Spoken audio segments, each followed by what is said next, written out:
Mas afinal o leite é ou não é um alimento adequado para inserirmos no nosso regime alimentar? Será que é inflamatório? Será que está cheio de hormonas? E todas essas questões que são muito comuns e que fazem as pessoas afastarem-se do leite. Hoje eu vou desmistificar tudo isso com base na evidência científica. Os efeitos do consumo de leite e dos seus derivados no metabolismo continuam a ser motivo de discussão entre profissionais da área da saúde. Muitos alegam que o leite é um alimento que deva ser reduzido ou mesmo eliminado das dietas, já que supostamente tem o potencial de causar incontáveis prejuízos para a nossa saúde. Avaliaremos neste vídeo quais são as reais evidências a respeito disto. Em primeiro lugar, leite e inflamação. Uma das principais alegações utilizadas para demonizar o consumo de leite é a respeito de um possível efeito inflamatório. Antes de verificarmos o respaldo científico deste efeito, é necessário entender o seguinte: os estudos que procuram avaliar o potencial inflamatório do leite fazem isso através da mensuração de alguns marcadores bioquímicos presentes no plasma. Ou seja, se após o consumo de leite é observado o aumento da circulação de uma ou mais citocinas de caráter inflamatório, diz então que o leite foi responsável por cumprir esse efeito inflamatório. O grande problema é que, apesar de alguns estudos observarem o aumento de citocinas, não são percebidas alterações no desfecho do indivíduo. Por outras palavras, não ocorre nenhum tipo de mudança na vida da pessoa, mesmo com a elevação de alguns marcadores inflamatórios. É preciso ter em mente que a elevação destas citocinas costuma ser de baixa magnitude, e muitos dos profissionais que usam estes estudos para justificar os seus argumentos preocupam-se apenas em dizer que ocorreu um aumento da citocina X ou Y, mas não mencionam que são elevações pequenas e que não mudam desfechos. Também precisamos de considerar que existem inúmeras citocinas e que é muito difícil na prática dizer o grau de importância de cada uma delas frente a uma resposta inflamatória. Numa revisão sistemática realizada em 2013, avaliaram diversos estudos que verificam o impacto do consumo de produtos lácteos em marcadores inflamatórios. Dos 8 estudos incluídos na análise, apenas um deles demonstrou o aumento de marcadores inflamatórios. No entanto, neste mesmo estudo também foi observada uma elevação simultânea de marcadores anti-inflamatórios. 3 estudos mostram uma redução de citocinas inflamatórias, como TNF-alfa, IL-6 e PCR, enquanto 4 estudos mostram um efeito nulo nos marcadores. Um outro estudo de revisão sistemática, publicado em 2017, verificou o impacto que o consumo de produtos lácteos causava em biomarcadores inflamatórios a partir da análise de 52 ensaios clínicos randomizados. Após a avaliação dos 52 estudos incluídos, os autores observaram um total de 78 resultados diferentes gerados. Para facilitar o entendimento, tenham em conta que cada resultado representa um marcador que foi mensurado nos exames. Quando compilaram estes resultados, ou os marcadores num score de inflamação, os autores constataram que o consumo de leite e derivados tende a gerar mais efeitos anti-inflamatórios do que inflamatórios, e além disso também tende a mostrar um efeito de nulidade em boa parte das vezes, como mostra este gráfico. Um outro ponto interessante desta revisão foi que os autores procuraram estabelecer relações entre os efeitos do consumo de lácteos com as características dos indivíduos que participavam nos estudos. Até porque, se formos ver ao final de contas, não basta dizer se inflama ou não inflama. É preciso avaliar em quem se gerou essa inflamação. Neste segundo gráfico podemos perceber que em indivíduos saudáveis e em indivíduos com desordens metabólicas, o consumo de leite e derivados gerava efeitos anti-inflamatórios expressivos. Por outro lado, indivíduos que possuíam hipersensibilidade ao leite eram aqueles que se prejudicavam com um efeito inflamatório quando faziam o seu consumo. Indivíduos que possuíam problemas gastrointestinais poderiam ter efeitos inflamatórios ou até mesmo nulos. A partir das revisões mencionadas, fica evidente que o consumo de leite e derivados tende a gerar mais efeitos anti-inflamatórios do que efeitos inflamatórios. É claro que nem todas as pessoas vão beneficiar do consumo de leite. Indivíduos que possuem intolerância à lactose e os alérgicos às proteínas do leite terão prejuízos com esta utilização. Mas este facto não pode ser extrapolado para a população em geral. Passemos então ao leite e ao cancro. Existe também a ideia de que a ingestão de leite poderia aumentar o risco de se desenvolver cancro. É preciso considerar que a maioria dos estudos que procuram verificar a associação do consumo de leite com o desenvolvimento desta doença são do tipo observacionais e feitos a nível populacional, ou seja, são estudos associativos. E como o cancro é uma patologia em que são envolvidos inúmeros fatores de risco e proteção, acaba por ser inviável estabelecer relações de causalidade direta entre as duas coisas. Ao que parece, o leite pode atuar como um fator de proteção ou risco dependendo do cancro em questão. Numa revisão conduzida em 2016, foi observado que a ingestão de leite e laticínios foi inversamente associada ao desenvolvimento de cancro coloretal, cancro de bexiga, cancro gástrico e cancro da mama. Numa outra coorte norueguesa, onde participaram 65 mil mulheres, também não foi observado o aumento do risco do cancro de mama com a ingestão de laticínios. No entanto, existe na literatura uma associação positiva entre a ingestão do leite e o risco de desenvolvimento de cancro de próstata quando o consumo é muito elevado, acima de 3 a 4 porções por dia. Porém, vale lembrar que é uma relação de associação associação e não de causalidade. Por outras palavras, observa-se que de facto existe um maior risco para desenvolver cancro da próstata, mas não se sabe se este maior risco é por conta do leite em si. A maioria dos estudos que verificaram a relação do cancro de próstata com o consumo de leite são populacionais, associativos e com dados de baixa confiança estatística. Passemos ao leite e diabetes tipo 2. Existem alegações de que o consumo de leite poderia facilitar o desenvolvimento de diabetes tipo 2. No entanto, a maioria dos estudos mostram uma redução do risco de desenvolver diabetes tipo 2 com o uso dos laticínios. E da mesma forma que mencionei no tópico anterior, é preciso considerar que é inviável associar o aparecimento de diabetes tipo 2 com o consumo de leite através de uma causalidade direta, pois trata-se de uma doença crónica que possui diversos fatores de risco e proteção envolvidos, tal como genética, nível de adiposidade, exercício físico, entre outros. Mas de forma geral, costuma-se observar um efeito protetivo contra esta patologia. Tongue e colaboradores em 2011 observaram numa meta-análise que a ingestão diária de produtos lácteos, em especial laticínios com baixo teor de gordura, possui uma relação inversa com diabetes tipo 2, indicando um efeito benéfico do consumo com a prevenção da doença. Num outro estudo longitudinal, realizado no Brasil no ano 2015, foi observada que a ingestão de laticínios, principalmente lácteos fermentados, foi inversamente associada com medidas de glicemia e insulinemia em adultos brasileiros sem a presença dos diabetes. Falemos agora de leite e a presença de hormonas. Os estrogénios derivados de animais na dieta humana são obtidos principalmente através do leite e dos seus derivados, constituindo cerca de 60 a 70% da ingestão total de estrogénio. Muitos alegam que o consumo de leite pode ser prejudicial e contribuir para o desenvolvimento de certas condições, como cancro, em virtude do alto teor de metabolitos do estrogénio que ele contém, especialmente o estradiol. Os metabolitos do estrogénio são considerados fatores de risco para o cancro da mama, ovário e próstata, derivado de alguns mecanismos observados em estudos, como o aumento da atividade mitótica de células endometriais e aumento dos erros de replicação de DNA. As práticas leiteiras modernas contribuem para o aumento da ingestão dos metabolitos de estrogénio pelo leite, já que as vacas costumam ser ordenhadas durante a sua gravidez, quando os níveis destes metabolitos estão mais aumentados. Além disso, as vacas costumam ser inseminadas artificialmente após 3 meses da ocorrência do parto, o que contribui para que os níveis de metabolitos do estrogénio permaneçam sempre elevados. Além disso, os processos de pasteurização são incapazes de desativar hormonas como o estrogénio. Farlow e colaboradores em 2009 fizeram uma análise dos níveis de metabolitos do estrogénio em diversos produtos lácteos disponíveis comercialmente. Os autores identificaram um total de 11 presentes em níveis variados nos produtos e também constataram que, apesar do leite possuir metabolitos de estrogénio na sua composição, eles estão presentes em concentrações muito pequenas, em faixas do picograma por mililitro, como pode ser observado na figura a seguir. Após as análises, pôde ser estimado neste estudo que em 1 litro de leite desnatado a concentração de estrogénio era 667 vezes menor do que uma dose baixa de Premarin e 1389 vezes menor do que a dose padrão de Premarin, que está associada à incidência de cancro de mama em mulheres na pós-menopausa após serem expostas a esse medicamento durante longo prazo. Portanto, fica claro que mesmo que o leite contenha a hormona do estrogénio na sua composição, estas hormonas estão presentes em concentrações muito pequenas para causar qualquer tipo de prejuízo à nossa saúde. Relativamente ao leite e acidose, a teoria de que o consumo de leite pode gerar um quadro de acidose baseia-se no seu conteúdo proteico e também pela presença de fósforo na sua composição. É sabido que o leite pode aumentar a excreção de ácidos pela urina, o que causa uma redução no seu pH. No entanto, muitos procuram estabelecer uma associação entre esta queda do pH urinário com um quadro de acidose, o que é completamente equivocado, pois o sistema de tamponamento do sangue possui um ajuste fino de regulação e nenhum alimento ou dieta tem a capacidade de causar grandes alterações no pH sanguíneo. Logo, alterações no pH urinário não se refletem em quadros de acidose metabólica. Também se costuma associar uma acidificação do pH urinário com uma maior perda de cálcio, principalmente por influência do fósforo. Este aumento da excreção de cálcio pela urina contribuiu para que se fosse difundida a ideia de que o consumo de leite pode auxiliar no desenvolvimento da osteoporose. Embora que seja observado um aumento da excreção de cálcio pela urina com o consumo de leite, percebe-se que não é gerado um desequilíbrio no balanço total de cálcio presente no nosso corpo. Por outras palavras, por mais que a excreção de cálcio esteja aumentada,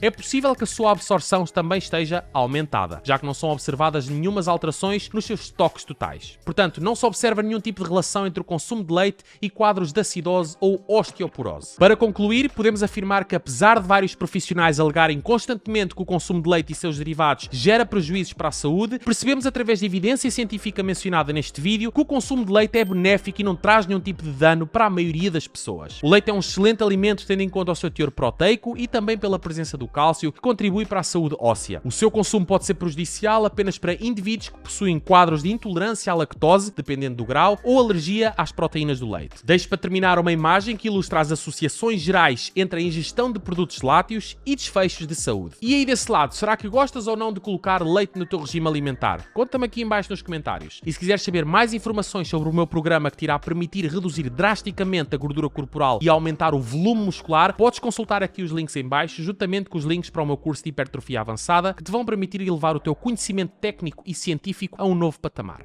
Até ao próximo.